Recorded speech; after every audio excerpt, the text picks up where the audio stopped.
আসসালামু আলাইকুম প্রিয় শিক্ষার্থীবৃন্দ, আশা করি আল্লাহর রহমতে সবাই সুস্থ এবং স্বাভাবিক আছেন। আজকে আমরা ইনশাল্লাহ আলোচনা করব অনুপাতের একটা গুরুত্বপূর্ণ প্রশ্ন। আপনারা বোর্ডে দেখতে পাচ্ছেন যে ক/খ সমান 2:3 এবং খ/গ সমান 4:5 ও গ/ঘ সমান 6:7 হলে ক/খ/গ/ঘ সমান কত? অর্থাৎ এখানে দুইটা করে অনুপাতগুলো দেওয়া আছে এবং আমাদের একবারে বের করতে বলছে চারটা অনুপাত একসাথে ধারাবাহিক অনুপাত আকারে। তো এই ধরনের প্রশ্নগুলো আমরা কিভাবে সমাধান করব তার আগে বলে রাখি, আমাদের যদি প্রশ্নটা এমন হতো ক/খ সমান 2:3 এবং খ/গ সমান 4:5, যদি এতটুকু হতো আর তখন যদি বলতো ক/খ/গ এটা সমান কত, তো এটা কিন্তু আমরা এর আগে হয়তো শিখছি। আমি আমার আগেও একটা ভিডিও আছে অনুপাত নিয়ে, সেখানে আলোচনা করেছিলাম যে এই টাইপের প্রশ্নগুলো সমাধান করতে গেলে এখানে দ গুণন পদ্ধতি ব্যবহার করতে হয়। এই পদ্ধতিটার নাম হলো দ গুণন পদ্ধতি। তো অর্থাৎ এখানে যে দ এর মতন একটা চিহ্ন দিছে, এই পদ্ধতিতে গুণ করতে হয়, অর্থাৎ 2 এবং 4-এর সাথে গুণ করতে হবে। তখন হবে হলো 4 দুগুণে 8, আচ্ছা ইস্টু, এরপরে 4 আর 3 গুণ করতে হবে, 3 আর 4 12, ইস্টু, এরপরে 3 আর 5 গুণ করতে হবে, 3 5 15, এই 8 12 15, 8:12:15।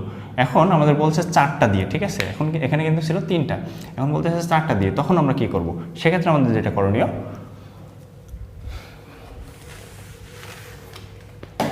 দেখুন আমরা কি করব, ক/খ/গ/ঘ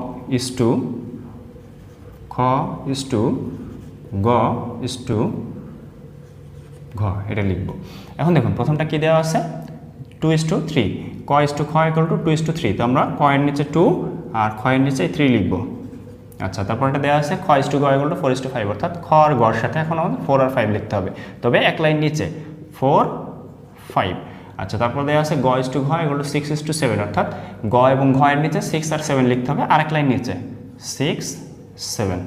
এখন দেখুন আমাদের যেটা করণীয়, আমাদের এখানে ক এর নিচে লেখা আছে, খ এর নিচে লেখা আছে, কিন্তু গ এর নিচে খালি এবং ঘ এর নিচে খালি। এখন এই ঘর দুইটা পূরণ করতে হবে। কিভাবে পূরণ করব? আগে কিংবা পরের সংখ্যাগুলো যেটা থাকবে সেটা বসিয়ে দেব। তো আগের সংখ্যাটা আছে 3, তার মানে এখানেও 3 বসবে, এখানেও 3 বসবে। আচ্ছা, 4 এর আগে এখানে খালি আছে, সুতরাং আমাদের পরের সংখ্যাটা এবার দেখব। পরের সংখ্যাটা আছে 4, আমরা এখানে 4 লিখে দেবো। এখানে দেখুন এখানে খালি আছে, তো এখানে আগের সংখ্যাটা আছে 5, আমরা 5 বসিয়ে দিব। আচ্ছা, এরপরে দেখুন এখানে দুইটা ঘর খালি বলতে পরের সংখ্যাটা দিয়ে আমরা এটা পূরণ করতে পারি, 6 এবং 6। আচ্ছা, এখন আমাদের যেটা করণীয়, একটা দাগ দিতে পারি। এখন দেখুন আমরা যেটা করব, এই তিনটা সংখ্যা গুণ করে দিব, 2 4 এবং 6। তো 4 × 24, 24 দুগুণে 48, 48, মাঝখানে ইস্টু দিব। আচ্ছা, এবার এই তিনটা সংখ্যা গুণ করব, 3 4 12, 6 12 72, ইস্টু। আচ্ছা, এবার এই তিনটা সংখ্যা গুণ করব, 3 5 15, আচ্ছা 5 30, 3 30 90, ইস্টু 5 7 35, 3 35 105।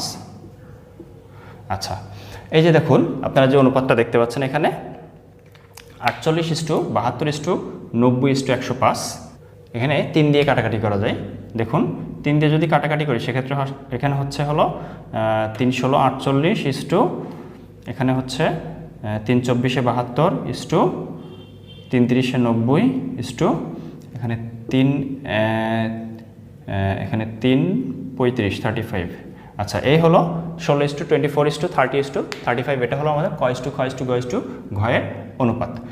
তো ডিয়ার স্টুডেন্টস, আপনারা নিশ্চয়ই বুঝতে পারছেন যে এই ধরনের প্রশ্নগুলো কিভাবে সমাধান করব। আমি আরেকবার একটু বলে দিই, আমরা এই অনুপাতগুলো পরপর লিখে যাব এবং পরেরটা লিখবো তার নিচের লাইনে, 4:5 লিখছি নিচে, তারপরে 6:7 লিখলাম তার নিচে। এখন এই পাশের যে দুইটা ঘর খালি ছিল, সরি এখানে একটা ঘর খালি ছিল, এই 4 দিয়ে পূরণ করছিলাম, এখানে একটা ঘর খালি ছিল, 5 দিয়ে পূরণ করছিলাম, এখানে দুইটা ঘর খালি ছিল, এই 3 দিয়ে পূরণ করছিলাম, এখানে দুইটা ঘর খালি ছিল, এই 6 দিয়ে পূরণ করছিলাম। এভাবে পূরণ করে নিয়ে আমরা প্রত্যেকটার যে তিনটা করে আছে সেগুলো গুণ করে দিব, গুণ করে দিলে অনুপাতটা পাওয়া যাবে। তবে এখানে যেহেতু কাটাকাটি করা যায় প্রত্যেকটাকে, অর্থাৎ প্রত্যেকটার ভিতরে একটা কমন আছে 3, তো 3 কমন নেওয়া যায়, যার জন্য 3 কমন নিয়ে আমরা যে অনুপাতটা আসছে সেটা বের করে দিয়েছি। তো আশা করি বুঝতে পারছেন। যদি ভিডিওটি ভালো লেগে থাকে তাহলে অবশ্যই লাইক কমেন্ট শেয়ার করবেন। তো সবাই আল্লাহর রহমতে সুস্থ থাকবেন। আল্লাহ হাফেজ।